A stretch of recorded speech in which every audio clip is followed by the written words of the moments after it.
Jadi kemarin saya di Instagram saya coba iseng sebetulnya tanya topik matematik apa sih di sekolah atau ya kapan lah di masa sekolah yang menurut ya siapapun teman saya atau siapapun yang jawab yang sebenarnya dianggap sulit, tapi sebenarnya mereka penasaran buat pengen tahu kenapa sih kayak gitu, dari mana sih, maksudnya apa sih dan segala macamnya.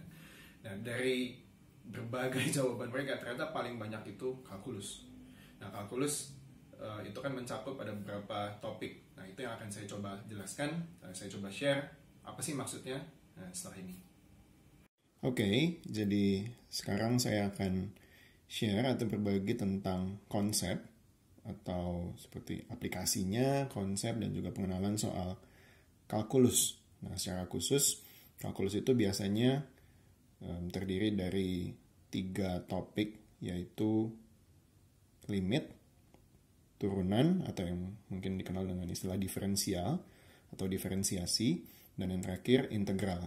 Nah, untuk saat ini saya akan berbagi soal dasar dari diferensial atau turunan itu. Jadi kalau kita coba gambar, saya pakai aplikasi GeoGebra namanya, atau mungkin teman-teman bisa lihat dari desmos.com juga. Misalkan kita bentuk grafik x squared atau x kuadrat ditambah 3x minus 1. Nah, secara manual juga tidak masalah, atau kita buat dari software ini.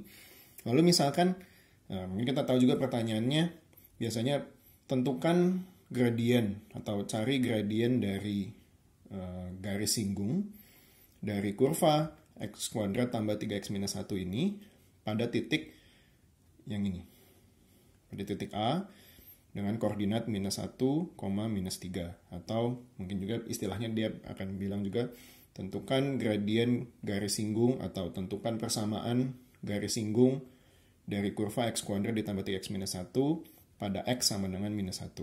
Nah, pertanyaan serupa. Nah, kalau misalnya kita gambar dengan garis singgungnya langsung, nah ini hasilnya.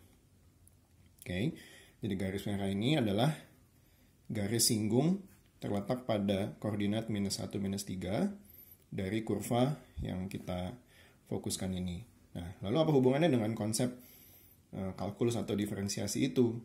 Nah, misalnya saya ambil sembarang titik lain. Nah, ini saya bisa geser.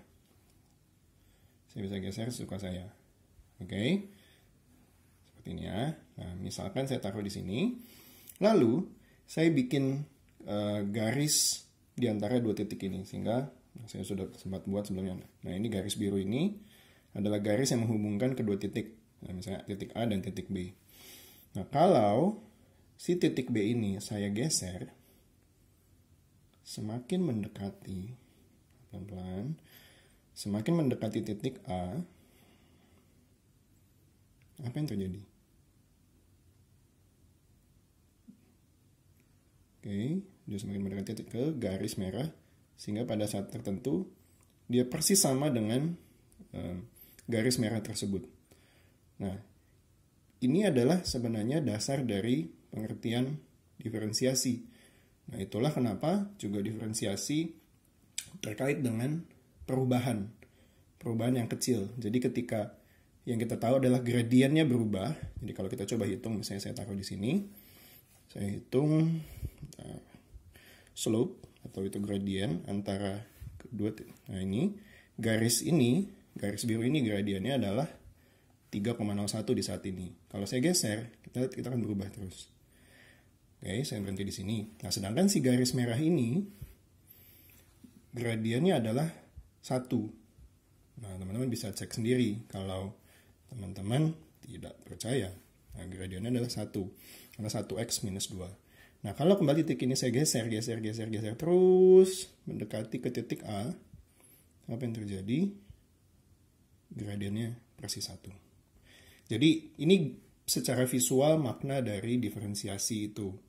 Jadi, makanya secara aplikasi pertanyaan kita akan terkait dengan pertanyaan semacam itu. Nah, tentukan persamaan garis singgung atau tentukan persamaan garis normal, tentukan gradien, dan semacamnya. Karena memang pada dasarnya makna dari diferensiasi adalah gradien itu sendiri.